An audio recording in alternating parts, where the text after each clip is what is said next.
అభివృద్ధి కోసం కేటాయించే కోట్ల రూపాయల నిధులు కేవలం పేపర్ల మీదే ఉంటాయి. అవి విడుదల చేసేది లేదు, అభివృద్ధి జరిగేది లేదు.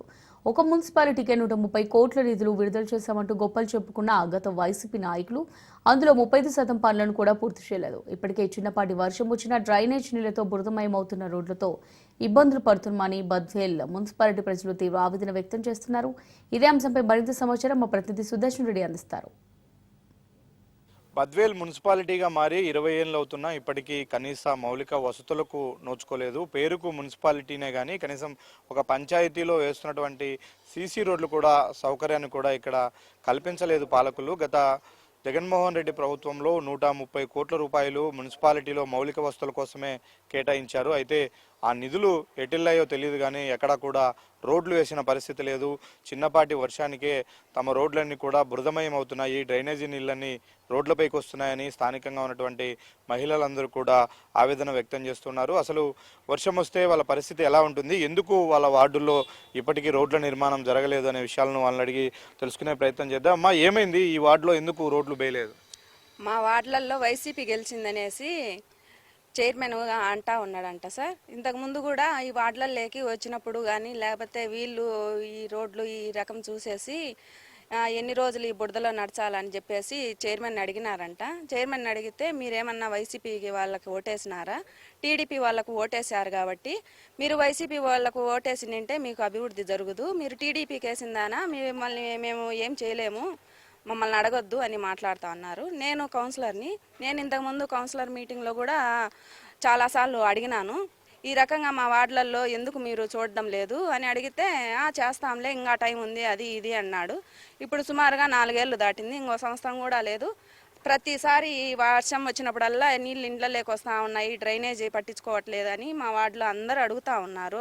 కేవలం రాజకీయ కారణమేనా, ఎందుకు మీ వార్డులో రోడ్లు పడలేదు, కారణం ఏంటి? రాజకీయం వల్లని టీడీపీ కదా, టీడీపీ వల్ల మీకు రోడ్లు పడాలా కదా అని అందరు అనడం. వైసీపీ పక్క అంటే వైసీపీ పక్క వాళ్ళు మమ్మల్ని గెలిపిలేదు కదా, గెలిచిన వార్డులన్నింటిలో రోడ్లు వేసినారా? వేశారు, మొత్తం అయిపోయింది. మా లైనే మా గాన్ల వీధి రెడ్డి మఠము ఇక్కడే అస్సలు రోడ్లు అంటూ ఏమీ లేవు. కుక్కలు ఎక్కువైపోయినాయి, పందులు ఎక్కువైపోయింది, దుమ్ము ఎక్కువైపోయింది, నీళ్ళ ముందులు వస్తున్నాయి, అసలు ఉండలేకపోతున్నాం, స్మెల్ ఎక్కువైపోతుంది. మా రూట్ ఎందుకు వేయలేడం లేదు, వేయాల కదా, టీడీపీ గెలిచింది కదా, ఇప్పటికైనా వేయచ్చు కదా, వేయకుండా ఎందుకున్నారు, మాకేదో న్యాయం చేయాలి అని చెప్పండి. ఏంది, ఎలాంటి ఇబ్బందులు ఎదురవుతున్నాయి మీకు వర్షం? అదేనండి, బాగా బస్సులు తిరిగితే దుమ్ము ప్రాబ్లము, వర్షం వస్తే కాలు పెట్టలేనంత పరిస్థితి, వేలకు ట్యాక్సీ కడుతున్నాము, అయినా కాలువలు సరిగ్గా లేవు. ఇంటి పన్ను చూస్తే వేలు ఉంది, రోడ్లు మాత్రం 4 ఏళ్ల నుంచి, మేము 10 ఏళ్ళు అయిందండి వచ్చి చేరి, అప్పటి నుంచి ఇదే పరిస్థితి, ఇంకా దారుణంగా అయిపోయింది. కాబట్టి మాకు రోడ్డు రావాలని మేము కోరుకుంటున్నాం. గుంతల్లో పిల్లలంతా వర్షాకాలం వస్తే అసలు నడవడానికి కూడా కావట్లేదు. ఆ సినిమా హాల్ దగ్గర అట్టలు వేస్తుండారు, అవి తాళ్ళు అన్ని రోడ్డు మీదకే వేస్తుండారు, పేపర్స్ తాళ్ళు. అవన్నీ బైక్ వచ్చేటప్పుడు ఆ పేపర్స్ మీద బైక్ వస్తున్నా స్కిడ్ అవుతుంది, పడుతున్నారు.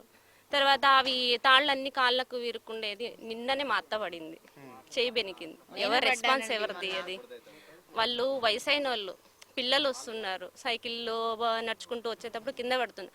వాళ్ళకి ఎన్నిసార్లు చెప్పినాం కానీ వాళ్ళు అసలు రియాక్ట్ కాలేదు. మేము ఇక్కడ దగ్గర 8 సంవత్సరాల నుంచి ఉన్నాము. ఏ ఏరియా ఇది?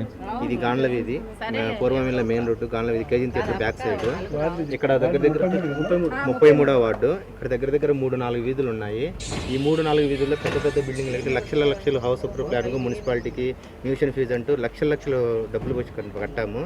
ఫీజు ఇంటి పన్నులు కూడా సుమారు కడుతున్నాము, తెలుగుని వాటర్ కూడా కడుతున్నాము. కానీ ఇక్కడ ఒక స్కూల్ ఉండడం వల్ల స్కూల్ బస్సులు ఇక్కడ రావడం వలన రోడ్లు అనేది బాగా నలిగిపోవడం వలన చిన్న ఆటోలు వాటర్ కానీ గ్యాస్ కానీ ఇటువంటి మౌలిక వసతులు ఏవైతే ఉన్నాయో ఇంటి అవసరాలకు ఆ బండ్లు కూడా ఒక్కటి ఇక్కడికి వచ్చే పరిస్థితి లేదు వర్షాలు వస్తే కనుక. ఇంకొకటి వచ్చేసి పప్పల వీధి, ఆ పైన ఉండే 2-3-4 వీధులు వాటర్ వచ్చేసి డ్రైనేజ్ సింగిల్ కాలువ ఉంది అక్కడ. ఆ సింగిల్ కాలువ నుంచి 3-4 వీధులు అన్నీ ఇక్కడికే వచ్చి మొత్తం ఒకే దగ్గరికి రావాలా. ఆ కాలువలో నీళ్లు పట్టక మొత్తం రోడ్ల మీదకి వచ్చేసి మేము మా సొంత డబ్బులు ఇంటికి 3,000, 4,000, 5,000 వేస్తూ సొంత డబ్బులు పెట్టి మట్టి తోలుకున్నాము. ఇక్కడ 4 రోడ్లకు మట్టి తోలుకున్నా కూడా 3 సార్లు, అది కూడా 3 times తోలుకున్నాము. 3 సార్లు తోలుకున్నా కూడా ఎటువంటి లాభం లేకుండా పోతుంది. ఎందుకంటే కనుక ఈ డ్రైనేజ్ వాటర్ రోడ్ల మీదకి రావడం వలన ఆ వాటర్ ఫ్లోకి వచ్చేసి రోడ్లు మొత్తం కొట్టుకుపోతున్నాయి. ఆ డ్రైనేజ్ కాలువలు ఒకటి వేశారు. ఆ డ్రైనేజ్ కాలువలు కూడా ఈ వాటర్ ఫ్లో వల్ల అవి కూడా బూడిపోయి మళ్ళీ నీళ్లు డ్రైనేజ్ కాలువలో వెళ్ళకోకుండా రోడ్ల మీదనే నడుస్తున్నాయి. వీరందరూ చెప్తున్నది ఒకటే, ఇక్కడ రోడ్లు పడకపోవడానికి రాజకీయ కారణం ఒకటైతే మరికొన్ని కారణాలు కూడా ఉన్నాయి. ఎటైతే ఏమి మొత్తానికి వీళ్ళు తీవ్ర ఇబ్బందులు పడుతున్నామని చెప్తున్నారు. వేలకు వేలు మున్సిపాలిటీలో పన్నులు వసూలు చేసే అధికారులు ఆ ఫండ్స్ అంతా ఏం చేస్తున్నారు? కనీసం మౌలిక వసతులైనటువంటి రోడ్లు డ్రైనేజీల సౌకర్యం కూడా కల్పించలేకపోతే మేము ఇక్కడ ఏ విధంగా నివసించాలి అన్నది వాళ్ళందరూ చెప్తున్నటువంటి ఆవేదన. రాజకీయాలు ఎటున్నా కూడా అవన్నీ పక్కన పెట్టి ఖచ్చితంగా తమ వార్డుల్లో త్వరలోనే సిమెంట్ రోడ్లు డ్రైనేజీలు నిర్మించి మౌలిక వసతులు కల్పించాలని ఇక్కడ ఉన్నటువంటి స్థానిక మహిళలందరూ కూడా కోరుతూ ఉన్నారు. వీడియో జర్నలిస్ట్ నాగమన్ రెడ్డితో సుదర్శన్ రెడ్డి, రాజ్ న్యూస్, బద్వేల్.